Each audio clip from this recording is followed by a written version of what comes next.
Today we're going to be talking about monochromatic painting, and I'm going to explain tints, tones, and shades, value, and why it's so important to our painting practice. So we're going to hop right inside and get started. We're going to be talking about monochromatic painting and why it's so important to our art practice.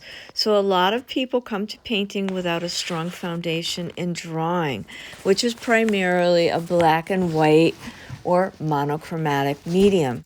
I chose this painting to use because it has a very strong value plan. So if you don't have a painting of your own that does, you can always start off with a black and white photograph or a master painting with a strong value plan. So a value in art is the difference between light, the lightest lights, and the darkest darks.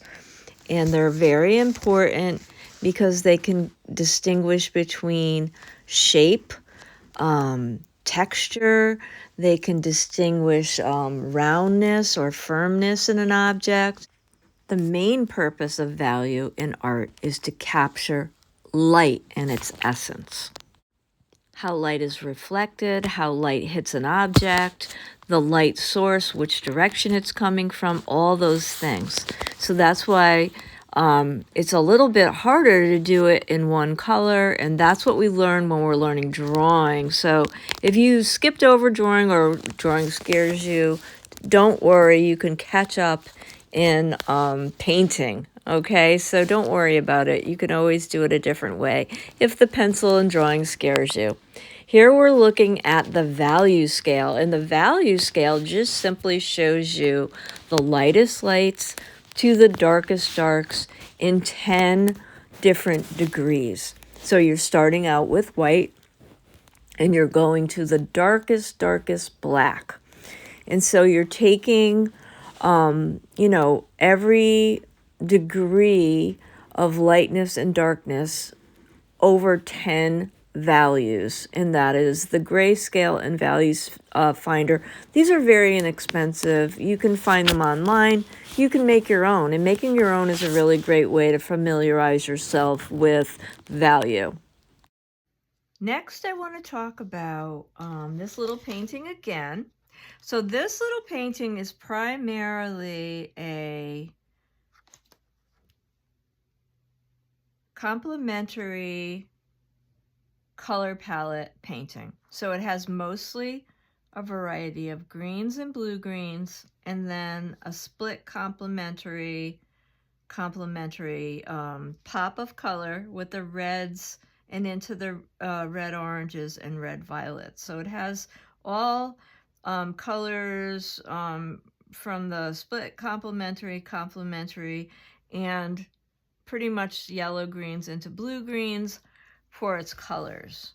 So now we want to make a little copy of this, but with one color.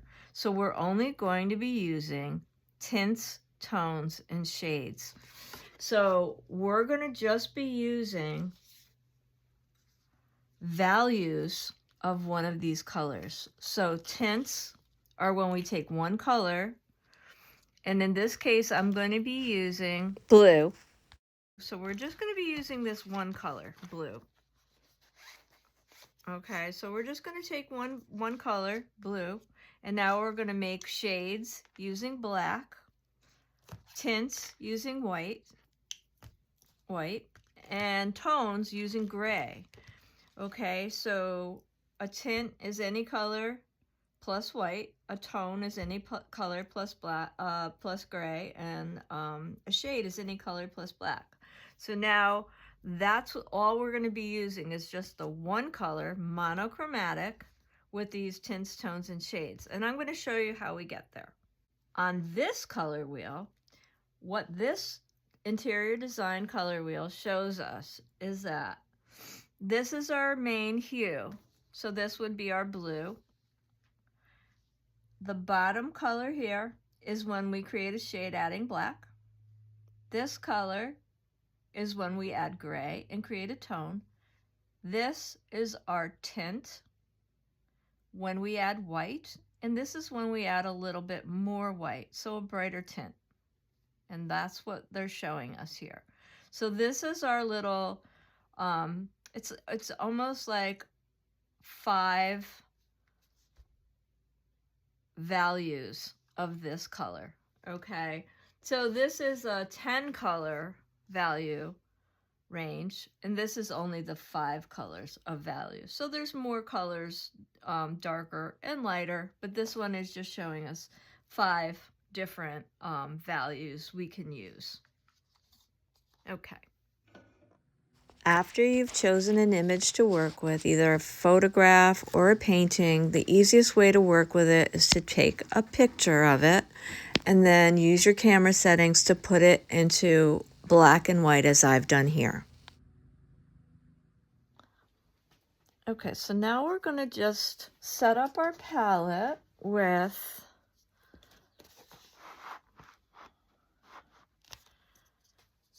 I'm going to do this in my sketchbook. So now we're going to set up our palette with, I'm going to give myself a good amount of white here because I want a lot of tints here. I'm going to do white. I'm going to create tones. So I'm going to put some gray. And then I'm going to put some black because we're going to do tints, tones, and shades. So white, gray, and black. So we're going to use a neutral gray. And then I'm going to just use one hue. So we're going to use, today I'm going to use the manganese blue hue.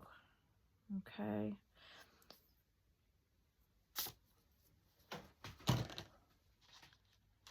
And I have my reference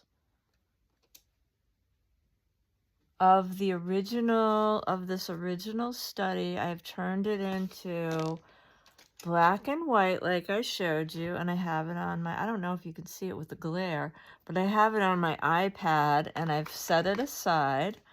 And so I'm going to work from that reference. And I have a little sketch on my, this is like my little demo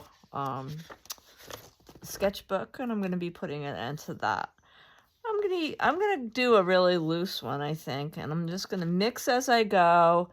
I'm going to start with my lightest values. Okay, so I'm going to start with my flowers first. And I'm going to just mix here on the paper. You can see me mixing all my colors.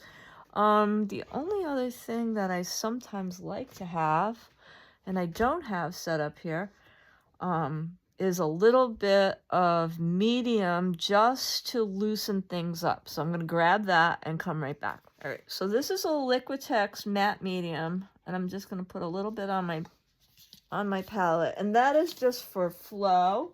I'm not really going to be creating glazes with it, but I'm going to add a little bit in for extra flow while I'm painting, and I very often do that. Liquitex matte medium. You can use gloss if you like a shiny finish. I don't really like the shiny finish, so I pretty much paint with matte medium. I like the flat finish. Okay, let me just get in here and start painting. If I feel like I need to adjust my colors as I go, I will. So depending on the colors you're using, you're going to use more white, black, or gray. I'm using a manganese blue here, and manganese is a pretty powerful pigment dense color, so I'm probably going to be using more of the other colors to mix with. I always use titanium white when I'm doing these kind of projects or painting in general, just because it's a very opaque white. If I were to use, say, zinc white or mixing white, Chinese white, I would not be able to get the coverage I need to work with these colors. Okay, so I do mix and paint with primarily titanium white, which is the most opaque of the whites. That's just a little tip for mixing. You usually want to use titanium white because it is the most opaque. And here I'm just, creating a variety of tints, tones, and shades. Both Liquitex and Golden make a beautiful range of neutral grays for creating tones. And of course, you can use your own black and white to make gray, but even things like Payne's gray will be biased either cool or warm. And black paints come in different degrees of coolness and warmness. So I love that you can get neutral grays in the tube, and that's what I prefer to buy to mix tints and tones and shades. Like the neutral gray is just perfect for mixing tones because it's already a neutral gray and it isn't biased either cool nor warm. So that's what I like to do. And you can experiment with trying to mix your own. Payne's is if you were to buy Payne's gray, it is very cool. It is almost blue, and it actually can replace blue in some limited palettes that we like to experiment as well. Like it can be an alternate in the Zorn, for instance, for blue. If you get into playing with limited color palettes and such. So just to be aware. Here I'm working from my reference, and I'm looking at all the values, and I'm starting to fill in some of the darker values now.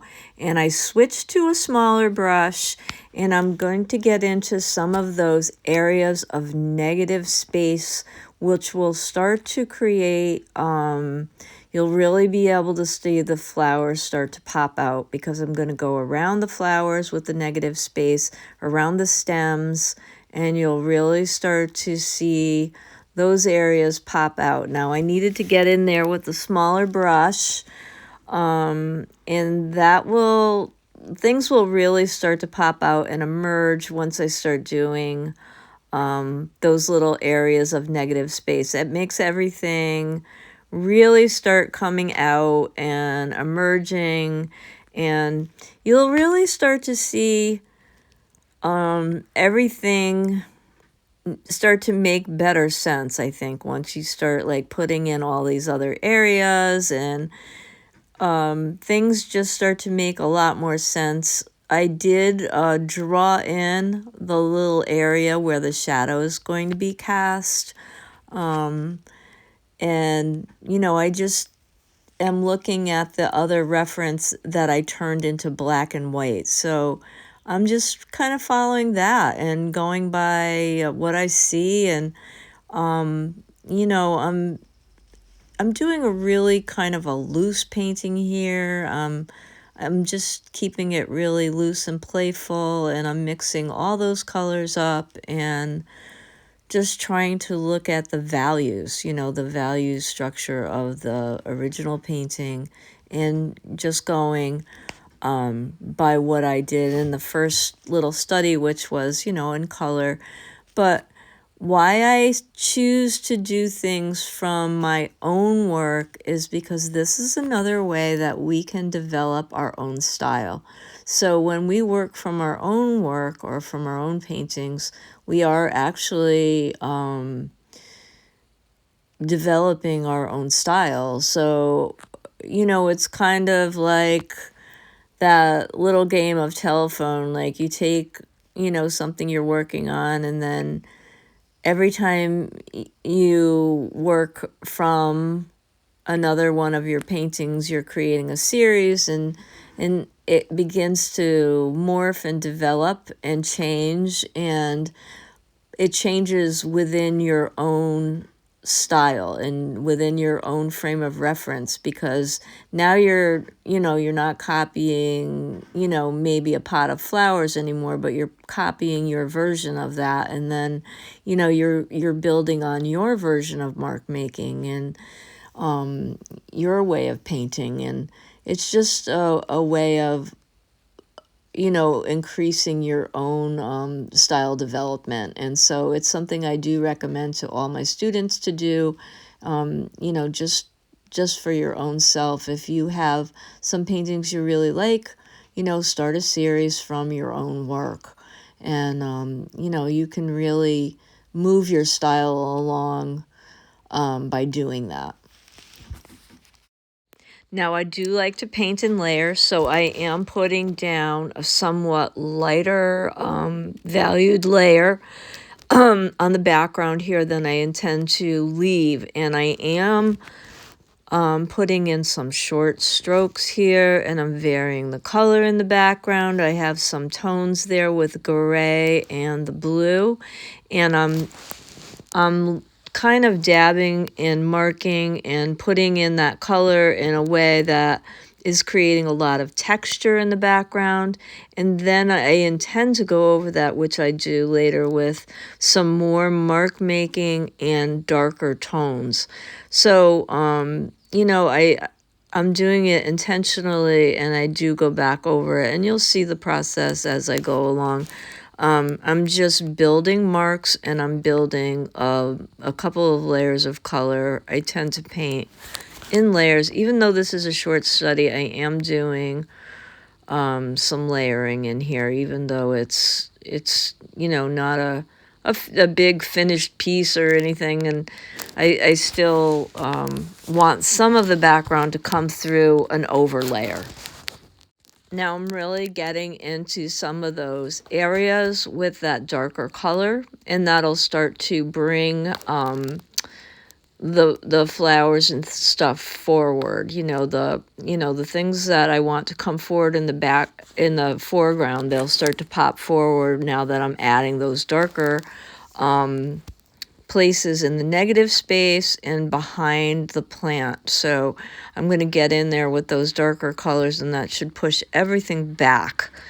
You'll see, especially on the side, on the shadow side, I'm going to add a little bit more dark marks. And there'll be other places I'll lighten up. You'll see me go through and I'll add some highlights in places and lowlights in places. I'm going to go through at the very end here of this painting, and I will add touch-ups. I'll add more marks here and there. I just kind of do a final assessment at the very end. I'm adding some lights there to the edges of the pot to bring that out a little bit more. And those are not white, they're actually blue, and they kind of define the pot a little bit more. And there's some little places inside where I want to, you know, accentuate some of the stems and things like that. And it just accents some of that negative space as well, which I think negative space is really interesting in a painting. And I like to have a lot of interest and texture in my paintings, so I like to, you know, do those things at the very end. I really hope you enjoyed this video. Please like, share, and subscribe to my channel, as it really helps my channel grow, and I do appreciate it so much. Thanks for being here, and come again soon.